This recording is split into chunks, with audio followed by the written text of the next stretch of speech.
Want to learn how to build some clubs? Stay tuned. That's what we're going to do next.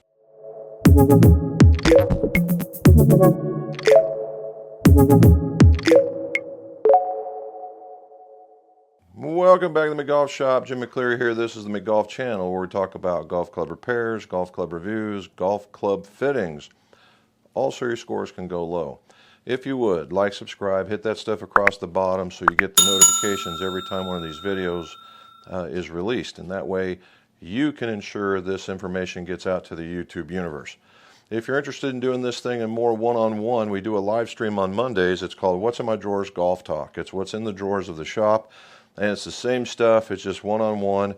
It's me talking to you live, and you can question and answer. It's a good time. Join us. It's at 5:30 Eastern on the YouTube or Facebook. All right, Club Basics. This is number two.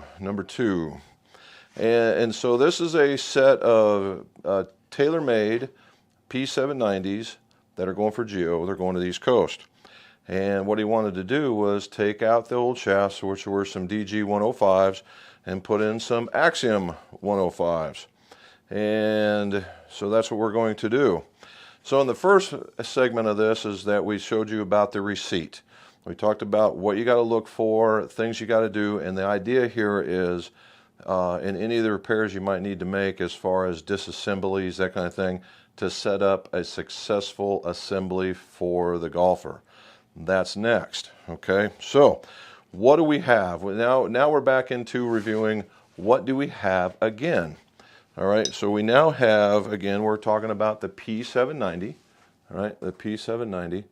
And the P790 is a hollow body. It's of course, this blade looking is very strong in its loft, and we found out that the tip section on this thing is kind of weird. It's 355 at the bottom, and it's a wiggly at the top, and which leads us to believe it's in that construction pattern, much like PXG, even a kind of a few of the Callaways, where you need the centering ferrule, and that's what holds it in place in order to make it go. Well, as part of the disassembly, we had some blue knobs in the bottom, and they were just nothing more than placeholders for the tip. And since we're putting graphite, we didn't need it, so they're gone. Now, we're putting in an Axiom shaft. Now, Axiom, and I've done a few of these here as of late, Axiom is a shaft made by Fujikura. And they come in three different significant weights. I think it's 75, 105, and 125. And they come in various flex. Now, not each one has an R and S in it, but what you'll have is in the lower one you'll have R's, S's, the next one you have R, S, and X, and the next one will be like S and X is the way it's going to be. Why does that happen? Well, as you put more graphite or more material to make it heavier, it's really hard to make it flexible. Now, what makes this thing so special? Well, this is the only shaft from Fuji that has the Velo core in it. The Velo core has been something that has been totally accepted, totally desired in driver shafts that are using Fujikura shafts. Now, what is Velo core? Velo core is basically a method of what they're putting into the bottom end here, and it's a method of being able to wind up their graphites in order to give a certain feel or certain performance. And Fuji people use what's called technology called Enzo, and it's laser / pictures in order to see what the shaft's doing in an actual swing to make sure that their construction is working for a particular kind of golfer. It's really kind of neat. Okay, the other part about Axioms is they come in three different varieties. Three.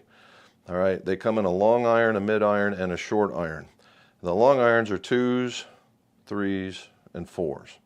All right, the mids obviously are 5s, 6s, and 7s, where the shorts are 8s, 9s, and wedges. All right, 8s, 9s, and wedges, and quite possibly A wedges. They're the same thing. All right, and they don't have standard trimming codes. Like in most cases, you'd start at 0, half, to where you're trimming about 4 inches worth at the pitching wedge. Not the case here. In this particular case, at the 2 would be 0, the 3 would be a half, the 4 would be an inch. All right, same thing in the mid, be 0, half inch, 0, half inch. So if you're not paying attention, not paying attention, you could really mess these things up because there's really not that much tip section to mess with. What I got was a 4 through pitching wedge. What I got in shafts were 5 through 2 wedges. And Gio is the one that sent these to me. I did not select them. So I had to give him a call, and he's like, oh, that's right. So what we're going to do is we're going to leave the 4-iron out of the build. He's going to send me another wedge, and then we'll an A wedge, and we'll put that A wedge together with the spare short iron that we have, and we'll be good to go. It's been my experience that not very many people use the 4-iron anymore anyway. All right, so it's a really high-priced tomato steak. Alrighty, so got through all that. So what are we going to do for assembly? Well, this is we're going to walk it through. So the very thing is, right now what we're going to do is we're going to look at our weights. We want to check to make sure that there's nothing out of whack with our head weights, our shaft weights, and our grip weights. Now my grips aren't here as of yet, so when they come in, we'll measure them. All right. And we have to do something special on them anyway. So what we're going to do is we're going to go through, we're going to measure them, and then we're going to talk about this special installation that we have to do on these. Something I really am, in this particular instance, we will do. I normally do not do this, so this ought to be it's a slow roller. So stay with us. All right, so the very first thing we need to do is get rid of this knife. And we need to weigh out our stuff. I use a digital scale, and this one is from Golden Wall. I go because it goes to 1/100th of a gram. So what we have is, in every one of my builds, I have a build sheet. And this is a homemade build sheet. It's nothing more than Excel that's been tidied up a little bit. And so we go and do this. So everything we need to do is we measure everything. So we start with our head weights. And what we're looking for is about a 7-gram difference. And that's give or take. If it's 6 grams, is it a killer? No. If it's 8 grams, is it a killer? No. If it becomes something in the way of 4 or 5 grams, yeah, that could be problematic, and that's when we need to start adding weight to the tip in. And as you see, what I'm doing is I weigh them and then I put them in a different spot. That way I just don't get confused. Now the reason why we write these things down like this is because, for this very reason, that's what's happening here. Gio wants to send me another club to work on. And if I know what I've done in the past for these particular clubs and their weights and what we've done and we've trimmed them around, then we'll know if we need to add weight of any variety, of any shape and size, quantity, that kind of stuff. All right, so we did the heads, now it's time for the shafts. Now I'm going to keep them together, assuming that they're going to be all very, very close to one another. And so far so good. These things are within a tenth. Why do I do that? Because I want to make the lightest one at the top and the heaviest one at the bottom. So all these guys are within less than 1 gram of each other. And so we're going to leave them like that and document that. When I mean less than a gram, it was 105.9, 106.1, and 106.3. So that's good enough to keep them in that direction, or keep them right there. Now, what would be unacceptable for me? Now, in this one, I like them to be, if you're doing really, really well, plus or minus 3 is extra good. On target is perfect. Plus or minus 2, no worries. 3 is the outlier. But if you start getting around that 7, then you got to really watch that, and things could get problematic in a hurry. And these are all within 0.3 of each other. So heck, these are on the 105.1 to 105.3. All right. So if we go back and we look at our numbers, do I have my 7 plus or minus? And the answer is yes. We're very, very close. The first one is 7. The next one is 6. The next one is 8. The next one is 6. The next one is 9. And the next one after that is a heavier one. From the 9-iron to the next one is 5. And which is fine because the pitch and wedge runs a little bit longer in the set, so we're in pretty good shape. So all in all, we're in really good shape with that. So we got the numbers. So now the question is, do we spine and flow? In this particular case, the answer is no, because the golfer wants him to look a certain direction. All right, you can always argue the point of spine and flow, whether or not it's necessary or not. And that's purely up to you what you want to do. Do I think it impacts the performance? To an extent, yes. Is it to an extent that I would be able to feel? Probably not. But to me, again, I think it makes a more consistent club, so we do it.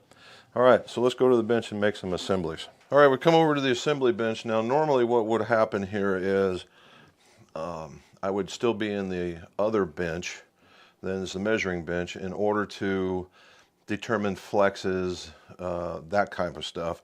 With my frequency machine, we'd be doing swing weight stuff. However, we're not doing that because these have given trim codes, of which we could probably mess around with those a little bit.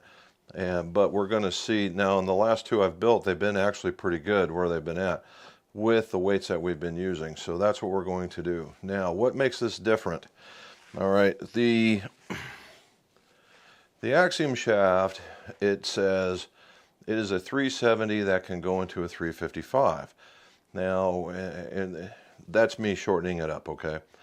What it means is that they believe there's enough meat on the end of this shaft that I can cone this shaft in order to make it fit in the head. In the past, what I've done is I've gone by that just so I don't like removing a lot of material from the tip. And what I would do is I would ream out the hosel in order to accept this shaft as it sits this time. Well, this time around, I'm going the other way. And I just wanted to show you what it takes to make that happen. So, and the fact that it's really not a lot. When we're talking about material, you're going 355 to 370, all right, 0.35, right, 0.035. So this thing doesn't even want to get on there at all. So what I've got to do is, in taper tip fashion, about this much of it's really tapered. The rest of it's just making it fit. So I'm going to get on the machine, and I'm going to start here, and I'm going to cone it. I'm going to come out at an angle like this, and then I'm going to come in, and then I'm going to just keep taking off material. Now, this is going to be a sand, sand, sand, test fit. Sand, sand, sand, test fit until I get it to where I want it to go. Now, the other part of this is how do I know if I'm in there all the way? Good question. So what I'm just using is the back end of a paintbrush to be my own little really quick test gauge, or depth gauge. So that's what we're going to do. Let's see how it works.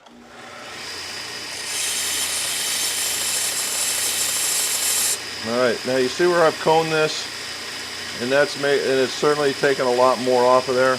Now we're going to go into it sideways.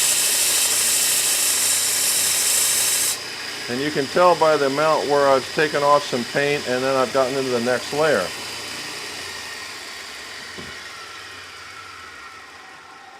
So now I only go about that far. So it fit into the bottom. Now it's this part that's a little thick.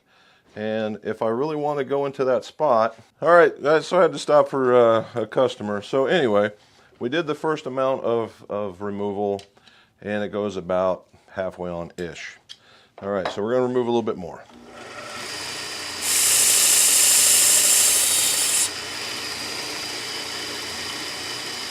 Getting close.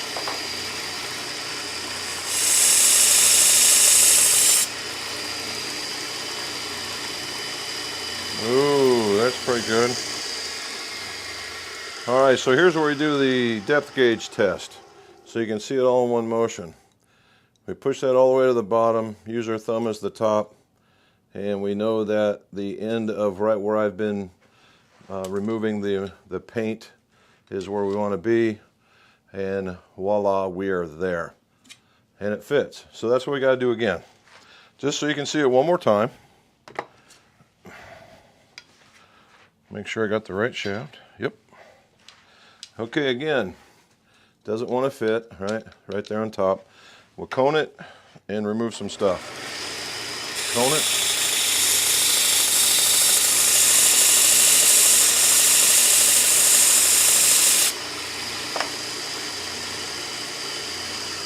Closer.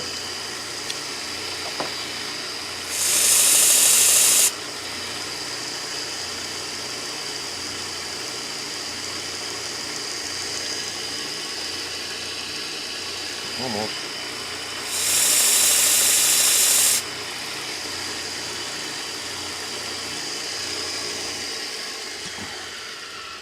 Now, giveaway when you're doing this, when you see me and I'm kind of waggling and screwing it through, is that it's rubbing on the graphite, and when it does, it leaves a shiny space. And that shiny space is where it's telling me that it's not fitting, and that's what I target. Okay, again, make sure we're good to go. Right there at the bottom, there should be stuff showing when I'm done, and there is, so we're good there. Okay. So I'm going to go through and do that to the other three. I don't think you need to see it 3 more times over. When you get to that, once we get done, we'll talk about the assembly for the glue. So give me just a few minutes and we'll come right back. Welcome back to another edition of How Are We Going to Put These Clubs Together? And so you saw we removed the outer layers and tapered the shafts. Now, if you were watching, I wasn't leaning into this a lot. I was taking off little bit by little bit, and the next one even less, and then one even less than that, in order just to get them in there, because the last thing you want is some sloppy fit and it bouncing around. I don't want it to be like I got to push it on really tight, but I just don't want it where I can throw it on from way back here and make it go. I want it to be able to, have a good tight fit. All right, so now we got is the selection of the ferrule. This is a bit of a deal for me because I'm kind of a ferrule nut. And what I want is a proper fit. Now this takes a shoulder, and if you look at that, I know it's going to be fuzzy, but there's a shoulder in this one. This is a collared ferrule. This collared ferrule fits very, very well into that. This is a 355, 3/4 inch, regular old ferrule that fits in there. It's going to do the job for a centering ferrule wonderfully. The real problem is that these shafts are thicker, right? They're thicker because we had to take a bunch of meat off of it in order to do that. So putting these on is going to be problematic. So how do we do that? Well, what we're going to do is we're going to take these guys, we're going to take all these guys over there, we're going to go to the vise and we're going to drill them out to a 3/8 inch, and then we're going to come back and we're going to do that. So give me a minute. Okay. I've always wanted to do an entry like that. All right, so I drilled them out, right? It's a 3/8 inch drill. Just hollow them out and you're good to go. Now, you could I heat them up and slide them on? Yeah, I probably could have. You got to heat out the outside about 10 seconds-ish, but what you run into is the ability to collapse them as you're pressing them down and on. This just makes life so much simpler. All right, so we've decided that we're going to align these guys so that this is sticking where you can see it at address instead of that. Okay, so what are we going to do? We're going to put some glue on this. We're going to slide the ferrule on. We're going to and we're going to use the head to slide it on. There are some tools out there, but I'm like, why do I need that when I have the head? And then we're going to put some glue on this and put it in the hosel, put some tape to it, and we'll talk about it as we're putting it together. All right, I've already put the glue together. It is DP 420. It's specifically made for golf clubs. There's 810, which is much, much faster. And for those that don't want to spend a whole lot of money on it, because those are quite pricey tubes, and I use it because, we're in this business of it. But if you were getting started, or, a serious hobbyist, or, even doing the business, because I used that stuff for a long, long, long time until just recently, is the Golfworks glue. The stuff they have there works extraordinarily well, comes in 3 or 4 different varieties. I would recommend that highly. All right, let's get started. So what I want to do is I just put a little bit of, just enough glue so that you can see that. So we get it on there, we put that there on top. We know we're using the pitching wedge. I use that to push down. There we go. That went on very swimmingly.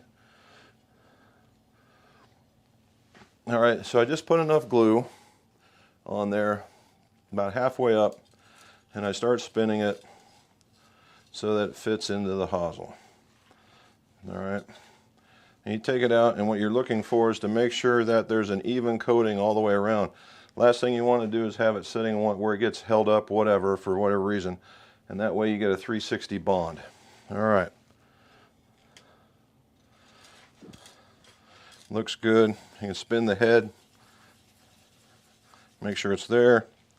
Now, you put this thing in the playing position, have it looking at you, and there's the dot, or our target. What I do is I put the lines right up the middle of the shaft so it hits the bottom score lines. There we go.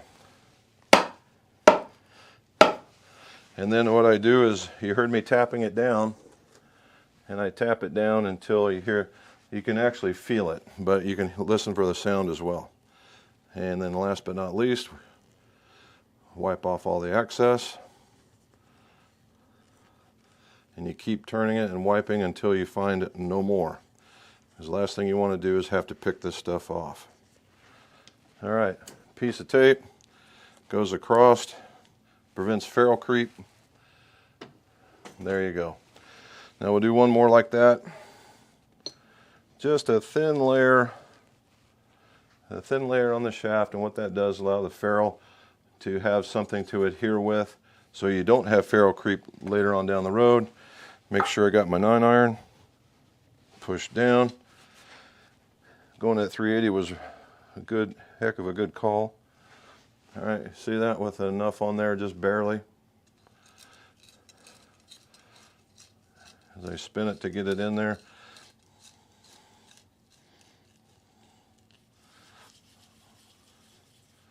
And there it is. I look and make sure, yes, it's very good. Another one I call a little dab to do ya. There we go.